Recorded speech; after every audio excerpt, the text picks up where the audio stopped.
Okay, up for auction is a reproduction of the original Skyfighter glass, the top sign glass. This has been beautifully reproduced. Lots and lots of detail in it. It is the exact size as the original. There are 2 blemishes in these. There's one right there and one right there that were in the original. So when the graphic artists missed it when they were fixing the glass. So those blemishes are in the reproductions here. This is a beautiful reproduction. You can see all the planes are there, and there's some more planes right there. And if you look closely, you can see where the planes will light up from behind.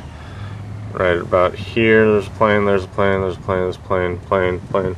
12 hits, 9 hits, 6 hits, 3 hits, and the free play sign, and another explosion in the sky right there. Now I'll turn the glass around and show you the back of it, and you can see where those planes and everything light up, where the light is let through. Anywhere there is not black, the light is let through during the gameplay.